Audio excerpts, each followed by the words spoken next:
Friday morning here in central Oklahoma. The sun's out, the beautiful, beautiful sun that really is our connection to our higher power, believe it or not. So, and that is provable, boys and girls. So we'll be talking about that over the course of Chip Talks, our relationship to the sun, how powerful that is, and what that means to you, what that means to your health, what that means to your everyday life, and is that a way that you can interface directly with God? So we'll be talking about that over the course of time. That got a little deep right off, didn't it? Sorry about that.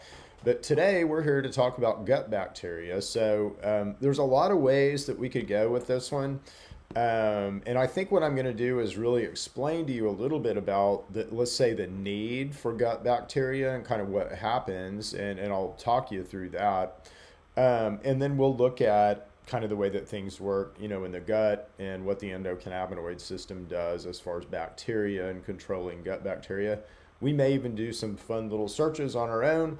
I'm not sure where this is going to go quite yet. I've got a rough outline, but we may dive down some rabbit holes, which is always fun and entertaining, and always a good way to learn because you guys can see what I do when I research and how I learn and how I find these truths, let's say. So we're going to talk about the gut biome today, but in order to talk about the gut biome, we need to talk about kind of how you work first. And we need to lay some groundwork about what's important in how you work. So again, you're just a collection of cells. We are all just a collection of cells.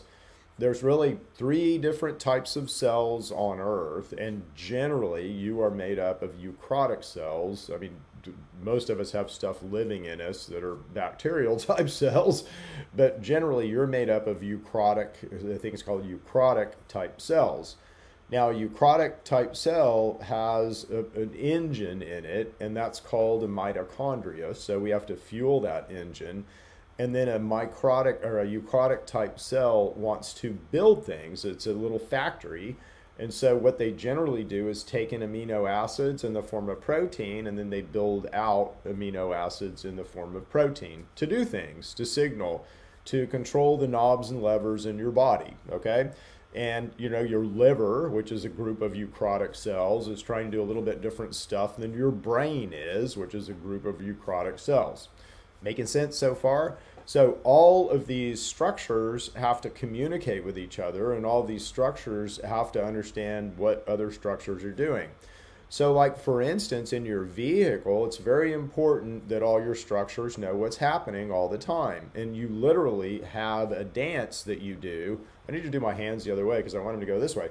But it's backwards when I look at you. So, but there's a dance that you do every day related to the sun.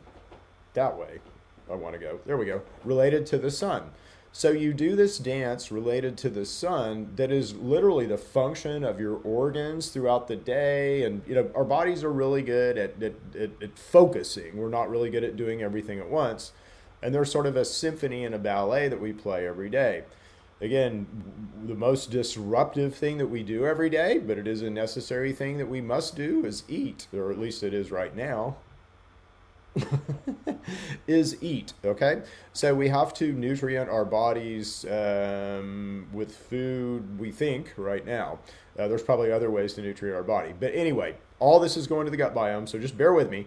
So what happens when we nutrient our bodies? What happens when we take in nutrients?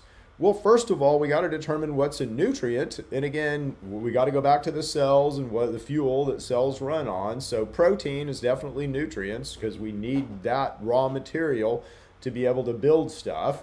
And fats are gasoline, right? So we can run, any cell will run on sugar, all right? Any cell will run on glucose. So the bacteria that are decaying, the dead thing by the side of the road, are running by a process called fermentation, and they're running on sugar in some form or another. They're running on glucose, okay? But we don't want to run like the bacteria that's decaying dead stuff. We want to run like the beautiful things that we are, right? So in order to do that, we need fat. So dietary fat is super, and I'm not talking about McDonald's. I'm not, so don't go out and, oh, I can eat McDonald's French fries because Chip told me that I can eat fat.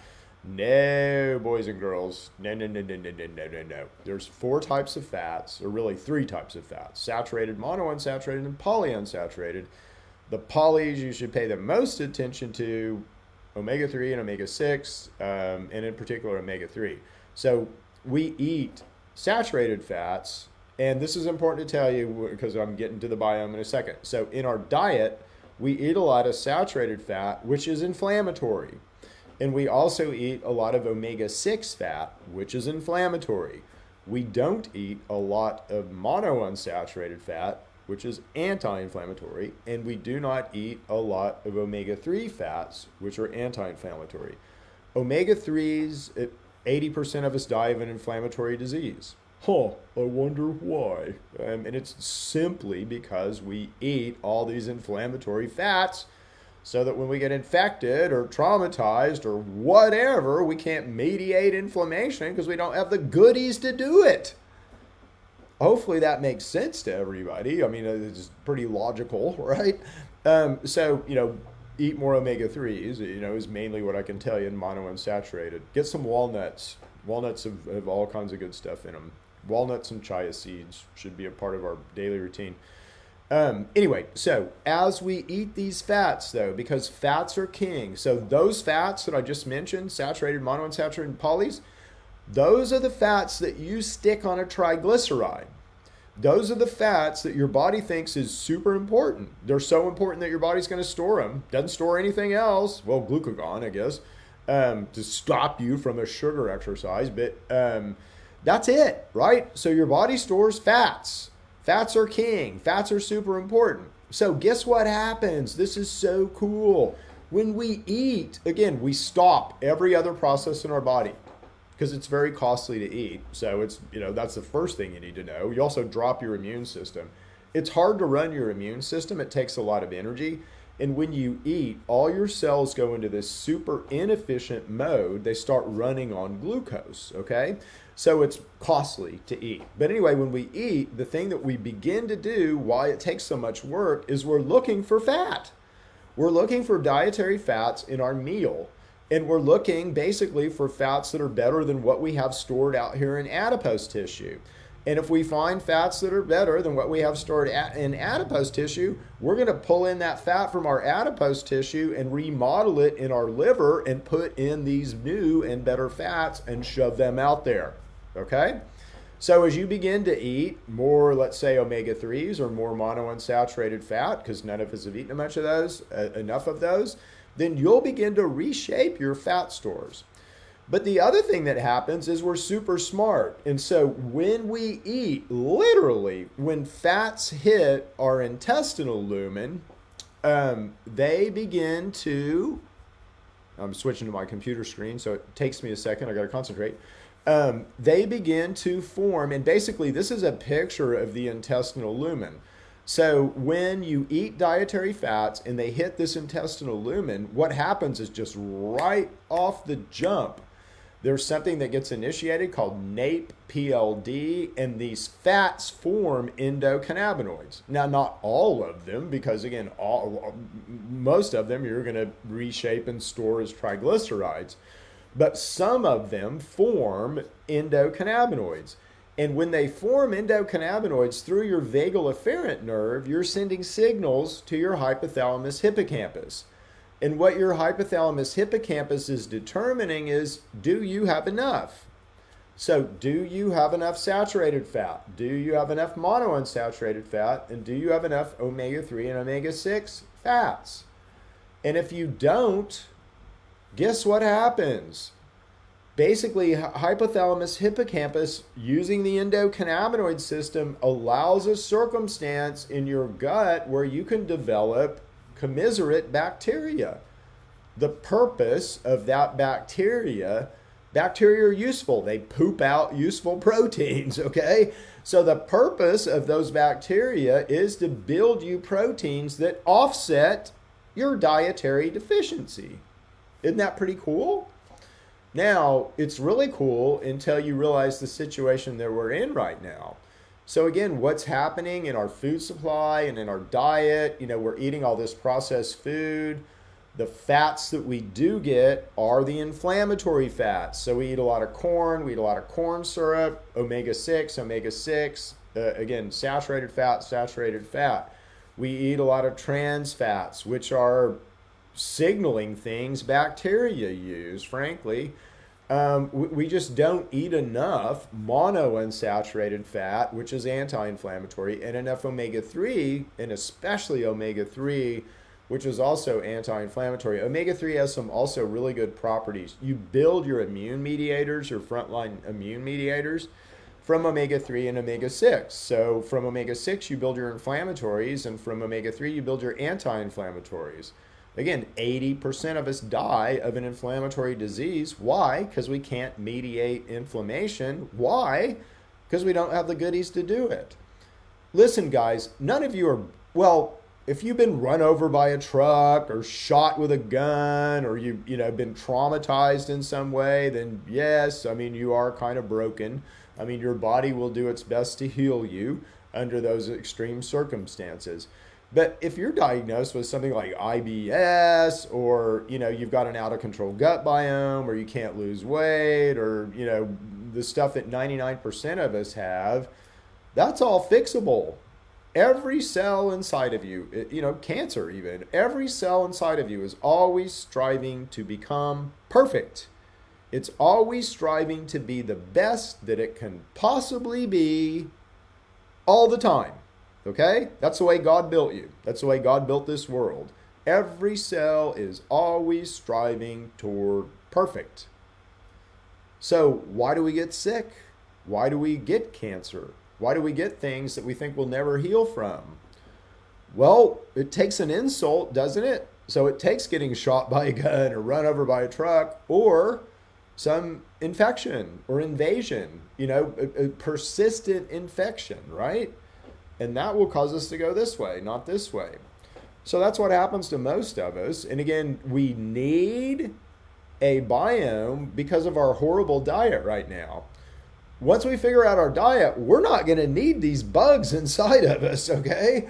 We may have some, but it's not optimal. Okay? Right now it's necessary. We need commiserate bacteria because our diets are so bad. But as your diet begins to come more in line, your need for commiserate bacteria will lessen. And again, a lot of us, it's really hard to eat, for proper diet. So I could go on and on and on about this, I'm sorry, but it's really hard to eat for proper diet. It's better to supplement for proper diet and then eat what you want right now, because it's just, we don't know.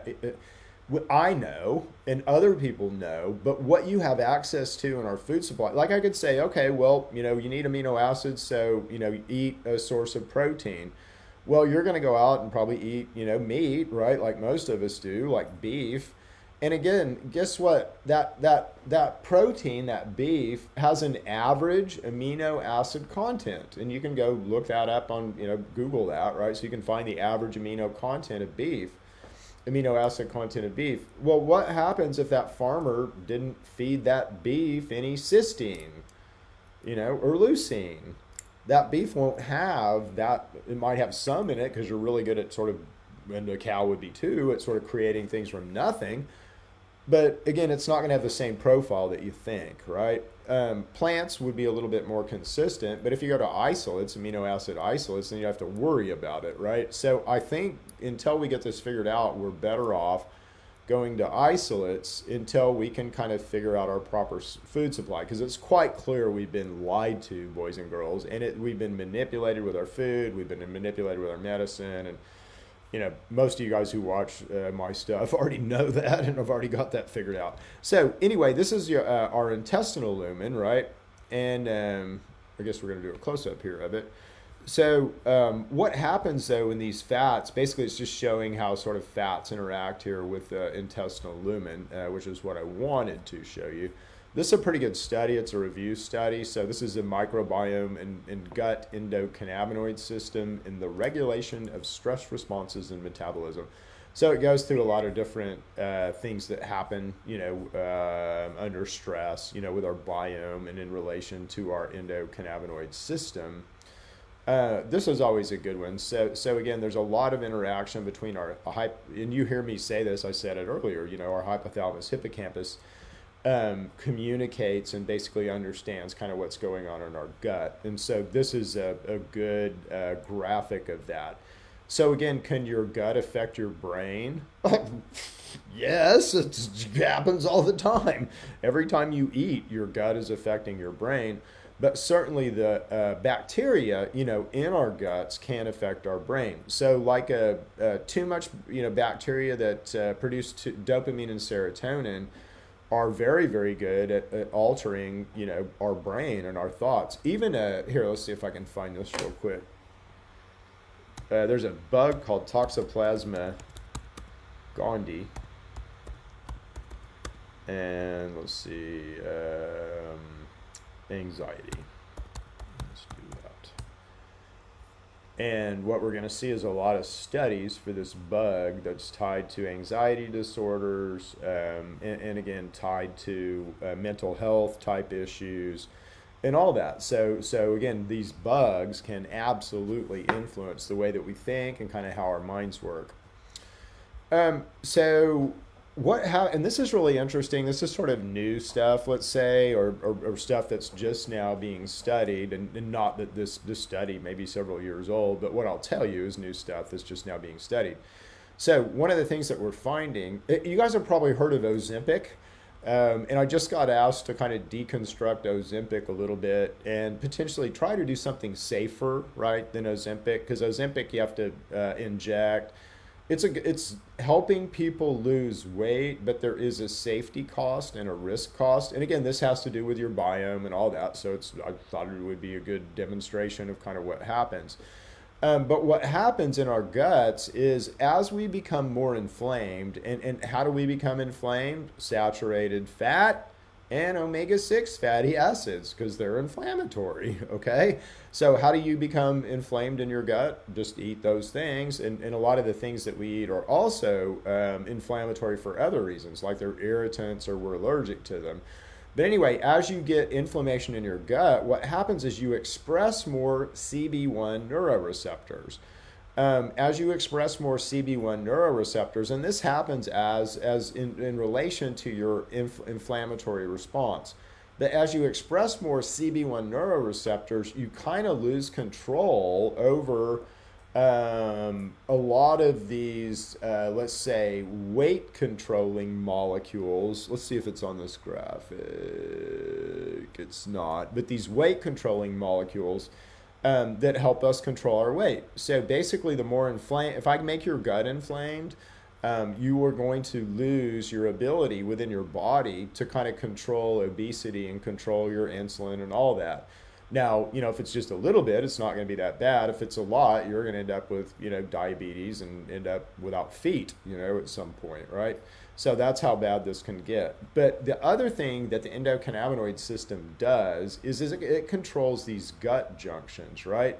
So this line of cells here that you see is your epithelial barrier, as it says over here. Again, you have some illustrations of some tight junctions over here. And you have some loose junctions where some guys are sort of penetrating. So we want tight junctions. We really want our cells to be as impermeable as they possibly can, so that they allow basically the inputs and outputs, and they're not like an open sieve. When you have an inflammatory response, you are like an open sieve. So again, things can move in and out of you that you don't want.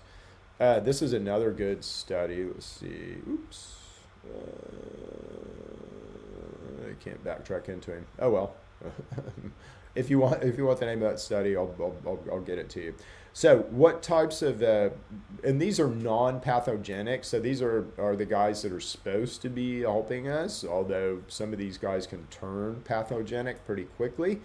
But these are the type of bacteria that are supposed to be helping us. And so you can see they're kind of in different families. I look at these guys all the time. I will tell you that some of these guys absolutely do turn pathogenic, and that is no fun for anyone when that happens. This is from just a Wired article. So it's got bacteria mapping finds 3 global varieties, and it's just talking about the 3 varieties of gut bacteria. But it's a pretty good article and pretty readable. It's not like most of the studies that I throw up here for you guys. Sorry, I don't think I'll sign up for Wired today. I think you guys do have some good information, but you have an agenda. All right, so what are the types of pathogens that show up? Well, here are some of them. So you can see you have parasites, and these are helminths, tapeworms, pinworms, things like this. Again, if you don't think you have these in you, come see me for a bioresonance test, and I'll show you how much of this stuff that you probably have in you.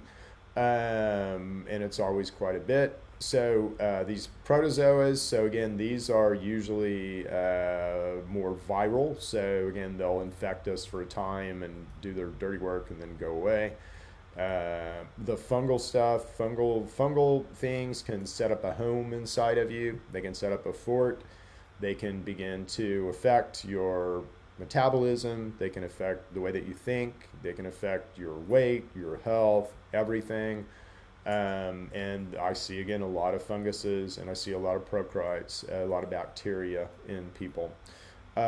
We also see quite a bit of virus in people. I haven't seen a lot of prions yet, but again, prions are interesting things. It's interesting that they look at this, okay? So they're classifying a virus as non-living. That's kind of interesting, isn't it? This is Bio Ninja. I wouldn't necessarily take them for gospel on anything, but there you go. Okay, so again, how does this? And I know this is a little bit deep. What I wanted to do is talk to you guys just real quick about how these guys, so how do these guys sort of, we got an immune system, right? And what I'm trying to teach you about with intermittent fasting and with what you should eat, and, just really trying to teach you guys and kind of break this mindset that, we can't be exposed to any bugs. We need to wear masks, and we need to, do all this, get vaccinated and all this.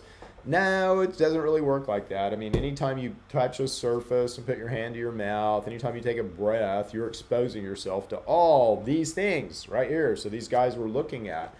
The thing that you need to understand is your immune system. So most of us don't understand our immune system. So to use the Star Trek analogy, we fly into the Klingons almost every day with our shields down.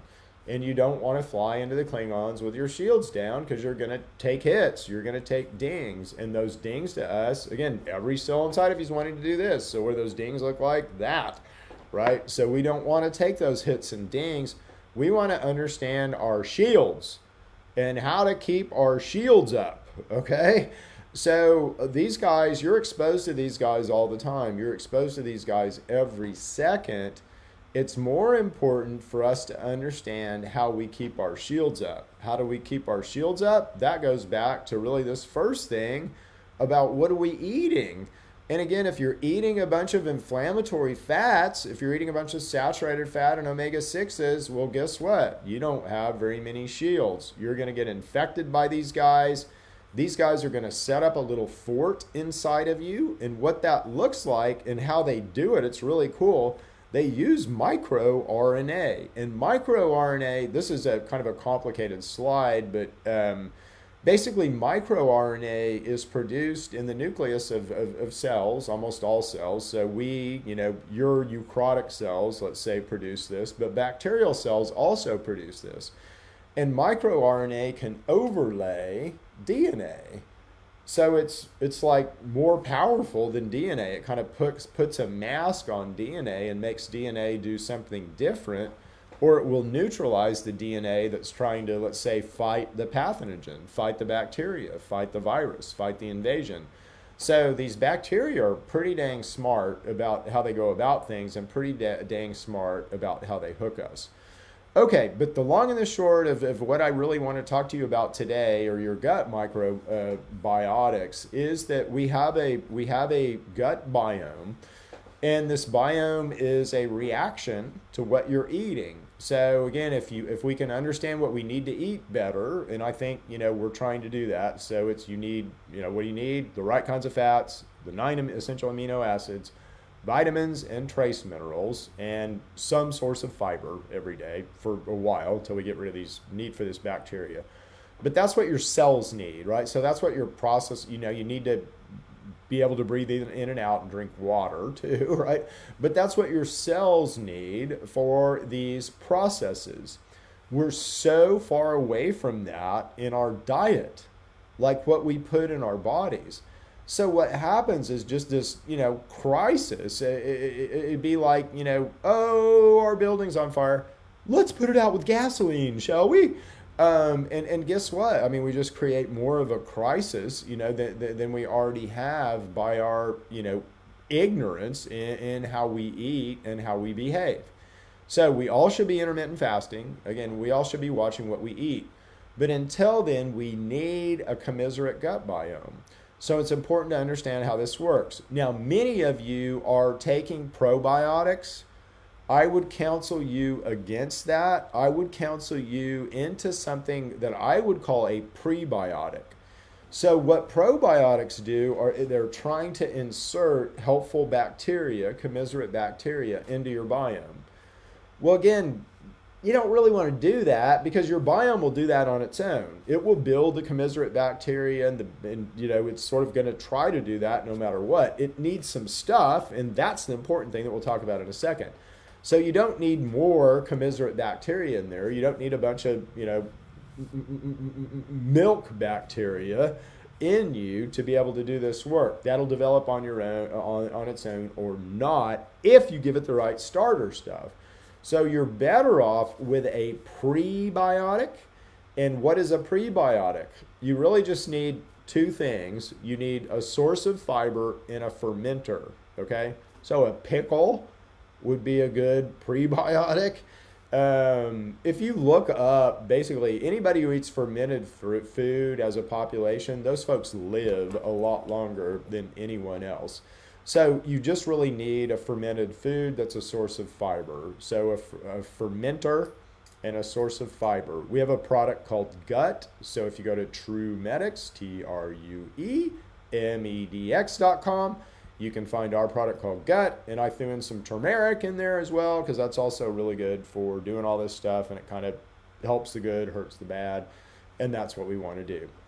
Alrighty, I think that we've reached the end of our show today.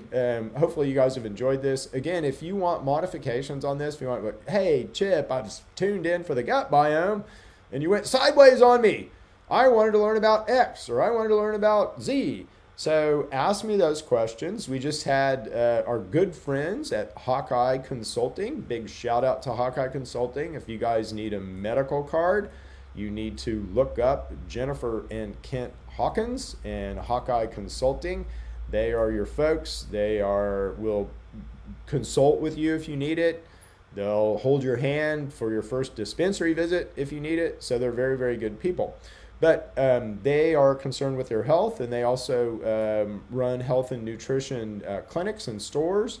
And they asked me to do a Chip Talks on sugar. And I was already thinking about doing one anyway.